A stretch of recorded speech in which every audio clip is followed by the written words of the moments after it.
It is now completely useless to me. It's sadly also completely useless to me. So why would anyone in their right mind get rid of it? This is my brand new, to me, 2017 Porsche Macan S. I love this car. I just picked it up about 3 weeks ago and it's beautiful. It's awesome. It's everything you want your Porsche to be. Except for one thing. It's sadly also completely useless to me and I'm going to have to get rid of it as soon as possible. Every moment tonight, they led me to you. Every single time you look at me, I lose it too. Why don't you come sit next to me? Let things happen naturally, like it used to be. I don't wanna go waste another day. Mess it up again, lost in my way. I'll be the one to have the highest price to pay. If I make it home tonight, may I hold you one last time. As you may have seen in other videos, I recently acquired this car to replace our Mercedes GLC 300 Coupe, which was totaled on a Turo trip. I have a Porsche Cayenne S as well, and I always wanted the junior version of that car for our little car sharing fleet. Now let me start by saying there is nothing obvious wrong with this car. It's a beautiful example of the first generation Macans, and just like with the Cayenne, I went for an S model to get the increased performance and also because I think they look and sound better than the regular Macans. I'm super happy with the volcano gray paint on this one. I think it shows off the curves on the car beautifully and it provides a great contrast for what is arguably the best looking taillights on any Porsche ever. Even the interior is awesome and somewhat unique. The agate gray, is that how you say it? I'm gonna have to try to get my German on here. 1, 2, 3, 4, agate grau. Clearly German is not my favorite topic at school, but I think it's agate gray and I love this interior. I'm usually not a fan of gray interior, but this one has a little bit of a brown hue to it and it makes it delicious and very modern looking. The drivability of the car is also great. This one doesn't have the PASM sport suspension we have in our Cayenne, but the car is significantly smaller and lighter, so it has a little more of a sports car feel. The operative words here being a little. The Macan is great, but it's definitely not a 911 or a Boxster. But then again, that's not why you buy this car. So the car looks good, and it sounds good, and it drives well, and even has a decent amount of interior space. So why would anyone in their right mind get rid of it? The answer lies in one dreaded word. Recall.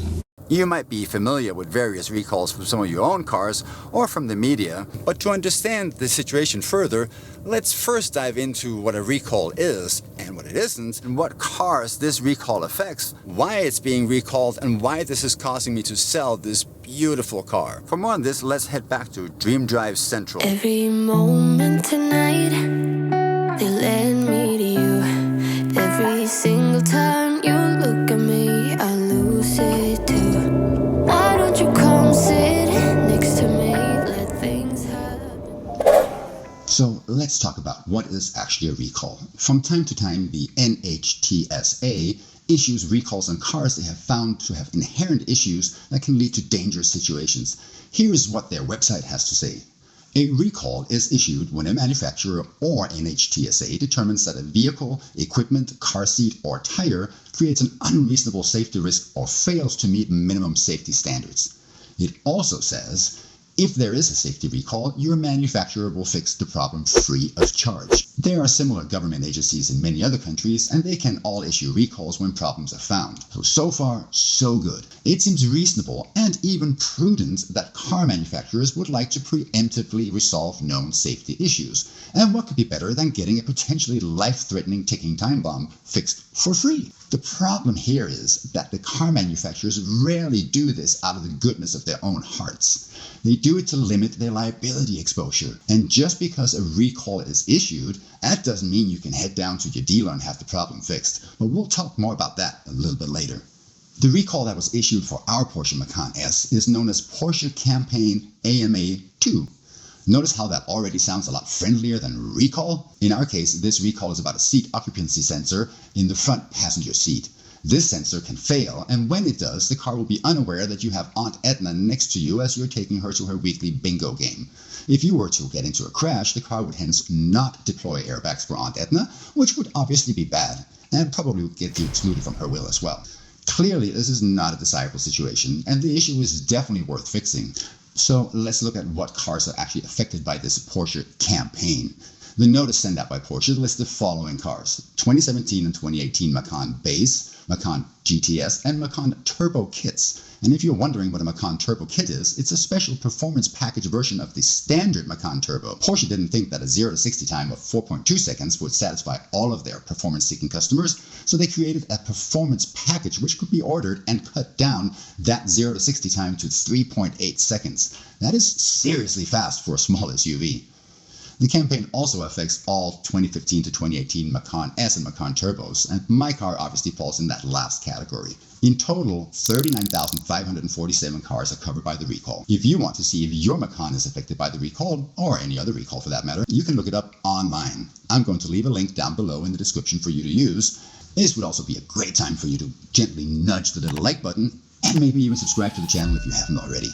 Great, so 39,547 Macans have the potential to seriously injure or kill Aunt Edna. And since Porsche has agreed, then all you have to do is take your Macan down to your local Porsche dealership to have the parts swapped out, and then everyone, and especially Aunt Edna, will be happy, right?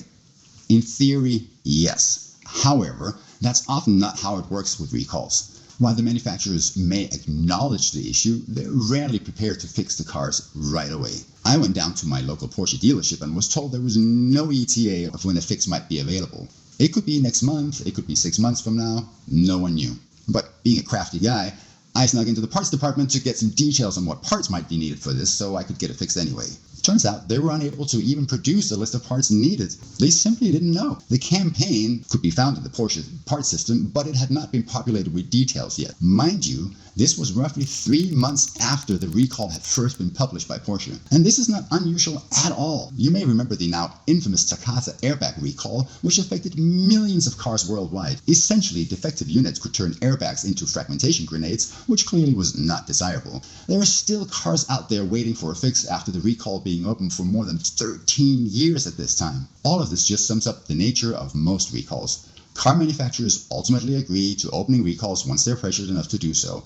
However, opening the recall and fixing the issue are two very different things, and a recall being opened is far from a guarantee that your car will be made safe anytime soon. The car companies generally tend to tell people that continuing to drive their cars is perfectly safe, except, of course, if you happen to be one of the unlucky few who actually experience the issue that's affected by the recall, like our Aunt Edna would be. Of course, there are literally thousands of recalls out there, and in most cases, people will just keep merrily driving their cars while they're waiting for the fix to become available. I'm not one to worry too much about obscure and highly unlikely issues either, especially when they, like it's the case with this recall, will actually produce a tangible warning to let you know that your car is experiencing the problem. So, why am I selling the car? 2 reasons.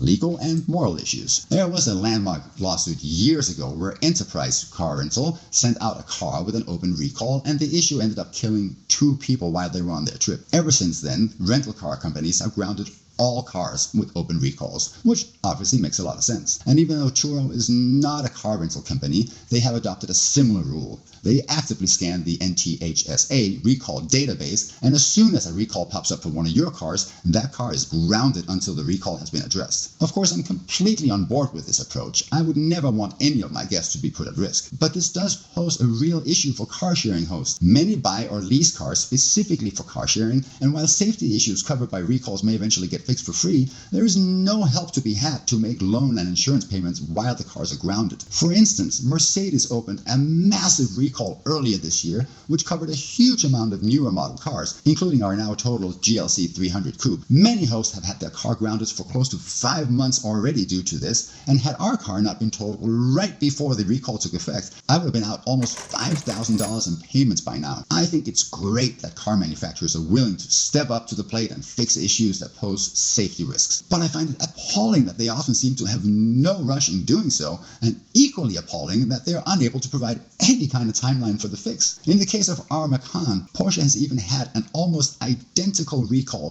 for the very same part on older Macans in the past. And at this point, they've had almost 4 months to figure out how to supply the new parts, but still they have no solution in sight? That doesn't seem in spirit with recalls and wanting to take care of customer safety. I can guarantee that Aunt Edna is not happy at this point. Every moment tonight, they led me to you.